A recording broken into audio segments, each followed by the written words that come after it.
ఈ వీడియోలో మనము భారతీయ న్యాయ సంహితలోని చాప్టర్ 4 సెక్షన్ 52 గురించి తెలుసుకుంటున్నామండి. సెక్షన్ 52 ఏమి తెలియజేస్తుందంటే, నేరమును చేయించువాడు ప్రోత్సహించిన నేరానికి, నేరము చేయువాడు చేత చేయబడిన నేరానికి విడివిడిగా శిక్ష విధించుట. అంటే నేరము చేయించువాడు ఒక చర్యను ఒక నేరానికి చేయమని చెప్పేసి నేరము చేసేవాడికి ప్రోత్సహిస్తాడండి. కానీ ఆ చర్యతో పాటు అదనంగా మరొక చర్య జరుగుతుంది. అప్పుడు ప్రోత్సహించిన నేరానికి, చేయబడిన నేరానికి రెండింటికి విడివిడిగా శిక్ష విధించబడుతుంది. అంటే అంతకుముందు సెక్షన్లో మనము బిఎన్ఎస్ సెక్షన్ 51లో ఏంటంటే, ఒక చర్యకు బదులు మరొక చర్య జరుగుతుంది. అంటే ప్రోత్సహించిన చర్య ఒకటంటే, ప్రోత్సహించిన నేరం, ఆ నేరం చేయమని చెప్పి నేరం చేయించుకోవడం ప్రోత్సహిస్తే అక్కడ మరొక చర్య జరుగుతుంది, మరొక నేరం జరుగుతుంది. కానీ ఇక్కడ బిఎన్ఎస్ సెక్షన్ 52లో ఏంటంటే, నేర ప్రోత్సాహకుడు ఒక నేరాన్ని చేయమని చెప్పేసి నేరం చేయువాడిని ప్రోత్సహించినప్పుడు ఆ చర్య జరుగుతుంది, తర్వాత దాని పర్యవసానంగా మరొక చర్య జరుగుతుంది, మరొక నేరము జరుగుతుంది.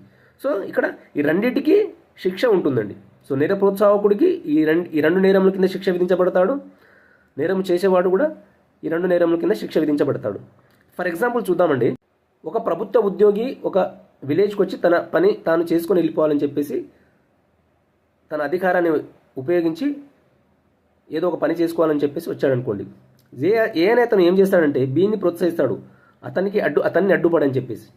అప్పుడు బి ఏం చేస్తాడంటే అడ్డుపడతాడండి. సో అడ్డుపడి వాళ్ళ మధ్య వాగ్వాదం జరిగి దెబ్బలాటలు జరుగుతాయండి. సో ప్రభుత్వ ఉద్యోగి తీవ్రమైన గాయాలకు లోనవుతాడు. ఇక్కడ ఏంటంటే, ప్రభుత్వ ఉద్యోగిని అడ్డుపడడం ఒక నేరము, దాని తర్వాత ప్రభుత్వ ఉద్యోగికి గాయం చేయడం మరొక నేరం. అంటే ఇక్కడ రెండు నేరాలు అన్నట్టు. అంటే ఇక్కడ ఏంటంటే, నేర ప్రోత్సాహకుడికి ఉద్దేశం తెలిసి ఉండాలి. ఏంటంటే అతనికి ప్రభుత్వ ఉద్యోగిని అడ్డుపడితే అక్కడ గొడవ జరగచ్చు అనే ఉద్దేశం అక్కడ తెలిసి ఉంటుంది. మినిమం కామన్ సెన్స్ అది. కాబట్టి ఇక్కడ నేర ప్రోత్సాహకుడు, నేరం చేసినవాడు ఇద్దరు ఇక్కడ రెండు నేరములకు శిక్షార్హులు అవుతారండి. ఇది ఈ సెక్షన్ యొక్క సారాంశం. So thank you. Like, share, subscribe please అండి. మీ సపోర్ట్ ఉంటే ఇంకా వీడియోసు, కొన్ని లాసు, చట్టాలు, ఇండియాలో ఉన్న చాలా లాస్ని నేను చేయాలనుకుంటున్నాను. మీ సపోర్ట్ నాకు చేయాలి. మీరు సపోర్ట్ నాకు ఉండాలంటే లైక్, షేర్, సబ్స్క్రైబ్ చేయండి. Thank you so much. అందరూ తెలుసుకోవాల్సింది, ఈ చట్టాల గురించి అందరికీ అవగాహన ఉండాల్సింది. అప్పుడే సమాజంలో తప్పులు అనేవి జరగవు. Thank you.